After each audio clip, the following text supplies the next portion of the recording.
Olá, buscadores!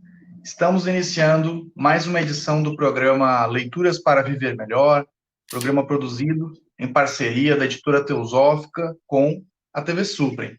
TV Suprem, que é o canal de comunicação da União Planetária, canal 2 da NET em Brasília. E se você estiver acompanhando pelo YouTube ou pelo nosso podcast, não deixe de curtir, se inscrever, que assim você nos auxilia a produzir cada vez mais conteúdo de qualidade para vocês e acompanha sempre os novos episódios aí que a gente acaba publicando semanalmente. E hoje nós iremos conversar um pouquinho com a Marli Winkler. Tudo bem, Marli? Seja bem-vinda. Oi, tudo bom, Charles? Obrigada. Bacana. A Marli, ela é socióloga, tradutora, inclusive hoje falaremos de uma obra que ela traduziu. Ela já traduziu mais de 70 livros, uns 15 foram para a Editora Teosófica, e ela traduziu também o livro Libertação Animal, do Peter Singer. Ela é presidente fundadora da Sociedade Vegetariana Brasileira, ela foi presidente de 2013 a 2015, e preside desde 2011 a União Vegetariana Internacional, IVU. E o livro que a gente vai falar hoje é de um trabalho de tradução dela, né? Essa obra ela só se tornou possível em língua portuguesa graças a ela. Então, ela traduziu os Collected Writings, né? Os Collected Writings são a maior coletânea de textos de Helena Petrovna Blavatsky. Para quem não sabe, né, a Blavatsky, além de ter escrito muitos livros, e ela escreveu bastante, né, alguns livros muito volumosos, inclusive, né, publicados no Brasil em vários volumes, como Isa Sem Véu, Doutrina Secreta, entre outras obras que ela escreveu. Blavatsky também produzia muitos artigos, para diversas revistas, né, então tem muitos textos de sua autoria que não estão nos livros, e é justamente sobre um desses trabalhos, né? Então, os Collected Writings são a maior coletânea de textos de Blavatsky. Abarca praticamente tudo que ficou de fora dos livros. E essa iniciativa, né, que iniciou com a Marli, traduzindo os livros, e posteriormente, então, houve a parceria do Centro Lusitano de Unificação Cultural, lá de Portugal, e a Editora Teosófica aqui no Brasil, com o trabalho de revisar essa tradução da Marli e gradualmente publicar os volumes, porque são vários volumes, inclusive. Já temos um publicado, né, que já foi publicado lá em Portugal pelo Centro Lusitano e aqui no Brasil pela Editora Teosófica, inclusive em capa dura, uma edição muito bonita, com o título de Escritos Compilados. A Marli está ali também. Essa é a edição de Portugal, essa é a edição brasileira, né, da Editora Teosófica, lá do Centro Lusitano. Mas são idênticas, né, Charles? Sim, exatamente. O texto é o mesmo, né? O que muda são duas editoras diferentes. No Brasil, a Editora Teosófica optou por utilizar a questão da capa dura e, claro, né, aí você tem alguma questão do português de Portugal, português do Brasil, ali que muda, mas o texto é o mesmo, é a mesma tradução aí realizada pela Marli. Marli, bom, primeiro, esse é um trabalho hercúleo, né? Então, eu começo te dando os parabéns por essa iniciativa de traduzir todo esse material. Então, a parte mais difícil, que é a tradução, já foi realizada, né? E como que foi esse trabalho? Assim, você deve ter demorado bastante tempo. Só para a publicação, né? Essas publicações, as duas editoras aí vão levar só para revisar e publicar os livros em torno de 2 anos, todos os volumes, né? Fala para nós um pouquinho como foi. Eu acho que é mais, viu, Charles? Porque é muita coisa, realmente. Olha, eu comecei lá por 1999, 2000, a traduzir essa obra, que são 15 volumes, 14, né, de artigos, são mais de 1000 artigos, e sendo que alguns artigos é praticamente um livro. Então,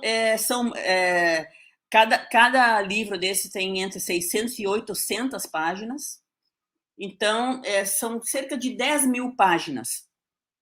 Então, eu comecei lá atrás e fui fazendo, né? Fui fazendo, claro, com muitas interrupções, porque nesse meio tempo também, né, como você falou, eu me dediquei muito, né, ao movimento vegetariano, né? Criamos aqui a Sociedade Vegetariana Brasileira, e então viagens, tudo isso, porque o tradutor ele precisa de um ambiente de trabalho.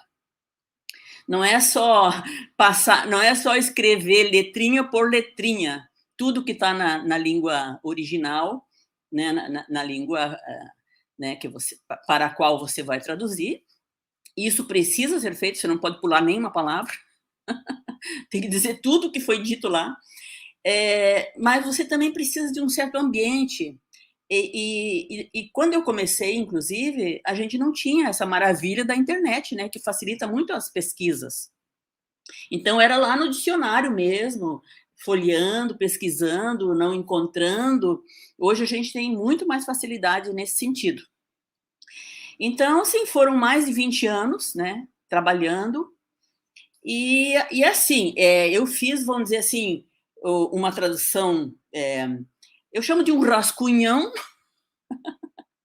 de todos os artigos, porém, no final de cada livro, tem uma biografia, uma biografia que ela chama, de quase todos, ou todos os personagens que aparecem ao longo dos textos. Então, só isso lá no final ocupa, assim, olha aqui, ó, neste aqui, por exemplo, vai ocupar, ó, da página 475 até 600, né, que tem esse livro, são biografias. Isso eu não traduzi de nenhum. Então, agora, que agora a gente vai começar a publicar, eu ainda estou fazendo esse trabalho e tem mais o índice remissivo, ou seja, e eu dou uma passada de novo, porque tem coisa que eu traduzia há 20 anos. Tem coisa que eu traduzia e deixava ali com vários pontos de interrogação, porque eu estava numa situação em que a pesquisa não estava facilitada. Agora, tudo eu estou repassando e entregando. Mas, claro, o trabalho está muito adiantado. E, então, por isso que, né, a gente iniciou lá em Portugal, com o Centro Lusitano de Unificação Cultural, iniciamos a publicação, eu até fui, né, para Lisboa, para o lançamento. Por quê? Porque eu considero que isso é um marco, né, nesse trabalho, porque não adianta nada eu ter ele traduzido e estar no meu computador. Ele tem que estar circulando, ele tem que estar disponível, porque esse é o objetivo, de a gente disponibilizar todo esse material da Blavatsky, que não é acessível para muita gente aqui no Brasil, estando em inglês. E então, assim, é muito trabalho. Agora, tem muitas, né, coisas interessantes. Por exemplo, quem fez a compilação do trabalho, dos artigos, que foram escritos em russo, em francês, que ela dominava o francês, em italiano e em inglês, foi um sobrinho neto dela, o primo em segundo grau, parece, ou terceiro, sei lá, um parente dela, que começou a compilar esse material lá em 1924. E até conseguir publicar a obra, ele levou 67 anos. Então, quando eu me dei conta, nossa, eu já estou há 20 anos fazendo isso e ainda não está publicado, eu estava ficando angustiada, mas quando eu vi que o compilador, só para reunir, né, levou 67 anos, reunir e publicar, e foi publicada a obra completa, até então, porque parece que até já estão descobrindo mais alguns textos, mas se descobrir, vai ser meia dúzia, o grosso, né, da obra dela está aqui. Então, eles publicaram a obra em inglês exatamente 100 anos depois da morte dela. Então, foi publicado em 1991, quando ela morreu em 1891. Então, ele levou 67 anos para reunir tudo e publicar, e só depois de 100 anos que ela tinha morrido, que conseguiram publicar. Então, isso dá uma ideia da magnitude dessa obra. Que como você bem falou, os livros dela não estão aqui, não estão contidos nessa obra. Os livros são à parte. E aí, então, a gente começou pelo volume 8, porque, como você falou, vai ser uma parceria, a publicação vai ser uma parceria entre o CLUC, né, o centro lá de Lisboa, e a editora teosófica aqui. Então, o CLUC vai ficar responsável, que é revisar, paginar, diagramar, né? Já estou falando português de Portugal. Diagramar, etc. Eles ficaram responsáveis pelo volume 8 até o 14, e aqui a editora Teosófica do volume 1, que está sendo trabalhado, praticamente pronto, até o 7.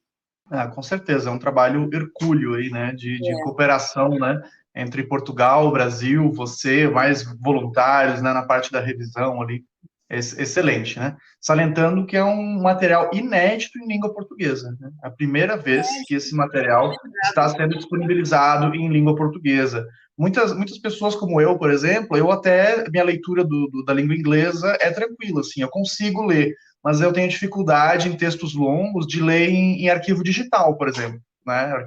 Textos longos, eu gosto de pegar o livro, né? Computador, para mim, é minha área de trabalho, né? Então, o computador, para mim, é sinônimo de trabalho. Quando eu quero ler um livro, eu quero sair da frente do computador e ir para um outro ambiente.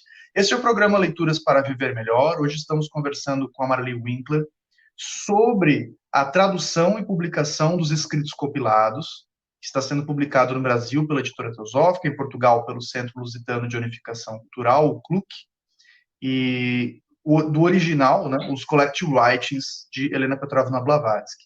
Nós iremos para um rápido intervalo e voltamos daqui a pouco. Até já.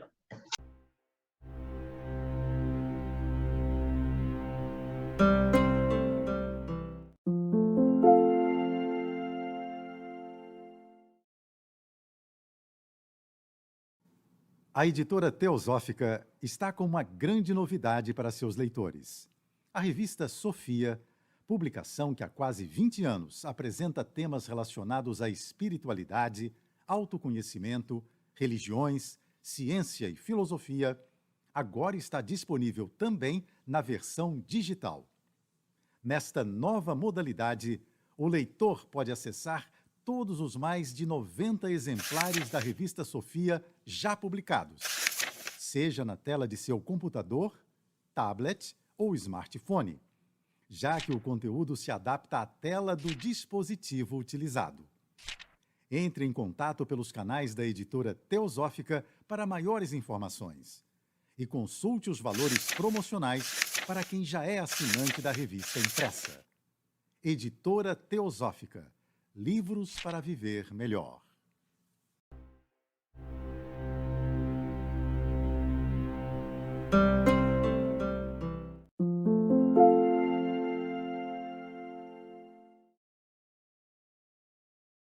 Estamos de volta com o programa Leituras para Viver Melhor, hoje conversando com a Marli Winkler sobre a tradução e publicação dos Collective Writings, escritos compilados em língua portuguesa. Aí estão sendo publicados gradualmente, são diversos volumes, né, 14, 15 volumes, estão sendo publicados em parceria com o Centro Lusitano de Unificação Cultural, em Portugal, e a Editora Teosófica, aqui no Brasil. Marli, esse primeiro volume que foi publicado, que começou pelo volume 8, como você explicou no primeiro bloco, né, fala um pouquinho para nós qual o teor desses textos, quais os temas abordados, para que as pessoas possam ter aí uma noção, né, do que podem encontrar. Uhum. Então, como eu vinha falando, o volume 8 coincide, né, com a volta da Blavatsky para a Europa, e ela criou, assim que ela chegou, ela criou uma revista que ela chamou de Lúcifer, que foi editada no início junto com a Mabel Collins, que foi também autora, né, bem conhecida dentro do meio teosófico e tudo. Então, elas começam publicando, falando, né, do próprio nome da revista, e também tem vários artigos aqui. Ela publica em três exemplares da revista um texto que ela chama de o caráter esotérico dos evangelhos. Foi publicado em três volumes, né, diferentes, porque, na verdade, se trata de um livro, E como o próprio nome diz, ela vai trazer, né, informações muito interessantes e pertinentes sobre o entendimento do próprio cristianismo. Então, eu considero que é o texto principal, né, desse volume 8º, embora a gente vai ver, não tem nada ali que não seja interessante. Às vezes é um pouco situado no tempo, porque ela se envolvia em muitas polêmicas também na época. Mas mesmo assim, as polêmicas você pode, né, trazer para hoje e aproveitar muita coisa que é dita ali, como, por exemplo, nesse próprio volume também, ela manda uma carta aberta ao bispo lá da Candelária, né, o arcebispo da Candelária, fazendo várias críticas, naturalmente, e tal, e depois disso ela inicia virou uma famosa controvérsia com um abade, o abade Roca, que era muito simpático, né, as ideias dela, tentava dizer que estava entendendo tudo, mas ela dizia, não, você não está entendendo nada, por causa disso, daquilo. Então, é uma troca na verdade, de cartas e tudo que estão publicadas nesse volume 8º, que também, por si só, já vale a leitura de todo o volume. E fora isso, tem vários artigos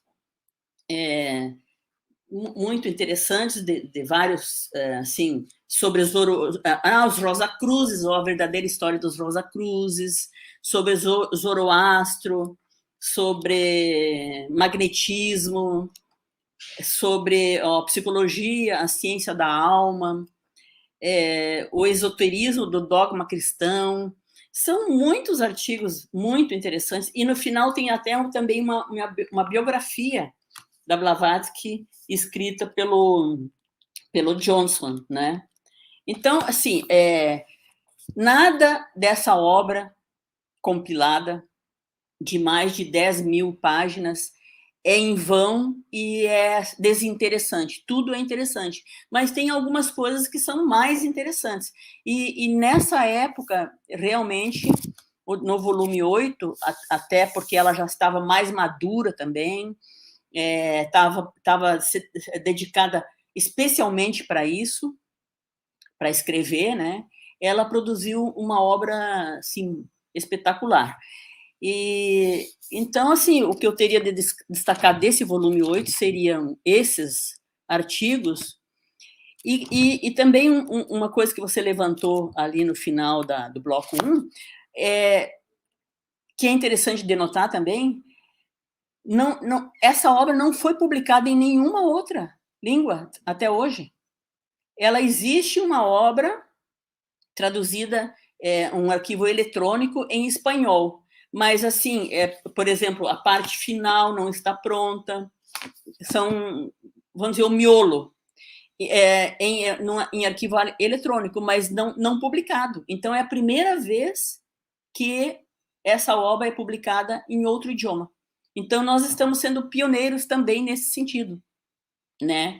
E, claro, o público lusófono é a 4ª língua mais falada do mundo. Então, não é um público também muito restrito, ao contrário, é um público, né, grande, principalmente pelo Brasil, né, que é um país muito grande, com 200 milhões de habitantes ou mais, mas, claro, o brasileiro e portugueses né, o público lusófono é muito grande. Então, a gente vai estar, né, disponibilizando para esse público uma obra de singular importância. Com certeza, né? Um material de inestimável valor aí para todos os estudantes e interessados também na obra de Blavatsky, né? Mesmo quem está começando, né? Até às vezes é mais fácil ler artigos do que às vezes um texto muito longo, né? Com certeza, artigo não é uma obra para ler de capa a capa. É uma obra de pesquisa. Eu estou interessado em tal artigo, vou ali no índice, marco no índice, né, o tema que eu estou interessada hoje, e assim por diante. Outro marco é que esse livro, né, aqui do Brasil, de capa dura, é a primeira capa dura da editora, né? Então, também um marco a ser celebrado, né, Charles? Porque essas coisas, elas têm momento, elas têm significado, né? Então, eu acho interessante que na obra da sua fundadora, né, de certa maneira, a editora conseguiu, né, fazer uma desejável capa dura, porque essa obra merece, né, uma capa dura e né, um carinho especial, vamos dizer. E eu acredito que isso aí vai mexer, de certa maneira, a roda, entende? Vai né, chegar em lugares inimagináveis também, porque é isso que acontece com o livro. O livro ele ganha vida própria e ele vai chegando e vai criando, né, influências e tudo. Como disse ela lá no primeiro artigo, o nome também, né, tem uma influência invisível. Um livro, ele também, ele vai por caminhos, né, que a gente não consegue imaginar e vai fazendo o seu trabalho, que é realmente impactar, né, o mundo com essas ideias. E ela que foi uma grande, né, pioneira, né, nesse campo, né, de trazer um pensamento numa Europa materialista da época, né, muito materialista, ela fez essa ponte, né, Oriente-Ocidente e trouxe, né, todo esse conhecimento das religiões orientais e tudo, e está aí até hoje. Ela foi a fonte de tudo, né, de todo esse movimento chamado, né, esotérico, nova era, sei lá como é que, né, se ramificou em muitos, né, mas a fonte foi ela. Não que ela tenha criado esse conhecimento, ela, como ela própria diz lá na Doutrina Secreta, dela é só o lacinho, né? Ela juntou, é um ramalhete que ela colheu várias flores e ela botou o lacinho em volta desse ramalhete. Porém, se ela não fizesse isso, assim como se o sobrinho dela não tivesse feito essa compilação, essa busca, essa pesquisa, a gente estaria até hoje sem essa obra. Porque isso aí exigiu, né, que alguém fosse lá e se determinasse. Ele ficou anos e anos trabalhando nisso. Então, é assim, eu acho que essa obra aí também vai ser muito benéfica, né, para o movimento todo teosófico e, né, suscitar muitos debates, muitos estudos, e estamos só começando, né? Então, temos aí muito trabalho pela frente, mas estamos, né, com uma equipe aí, né, dando o seu melhor, né? Dando o seu melhor para que a gente, né, traga à luz todo esse trabalho gigantesco da Blavatsky, que foi feito lá, né, há mais de um século, mas que continua muito atual, muito pertinente, né? Todos os temas tratados por ela continuam, são perenes, são temas, né, que não envelhecem. Atemporais, né? Temas atemporais. Só para a gente finalizar, como que está a ordem desses artigos? Como que o compilador organizou isso? Ela é uma ordem cronológica de escrita? Qual que foi a prioridade? Justamente essa? É uma ordem cronológica. Com certeza. Esse foi mais um episódio do programa Leituras para Viver Melhor. Hoje conversamos com a Marli Winkler sobre um esforço conjunto aí Brasil e Portugal para a publicação, a tradução e publicação em língua portuguesa dos Collect Writings, escritos compilados, que já temos o volume 8, publicado tanto no Brasil quanto em Portugal, Centro Lusitano e Editora Teosófica. Em breve aí teremos o volume 1 e o volume 9 e o volume 2 também já estão a caminho, né? Em breve já estarão disponíveis para todos os interessados, estudantes, simpatizantes do pensamento de Helena Blavatsky, que continua mais vivo do que nunca, continua despertando interesse aí, transcendendo as gerações aí, continua pertinente. Pertinente. Obrigado por assistirem. Até o nosso próximo encontro.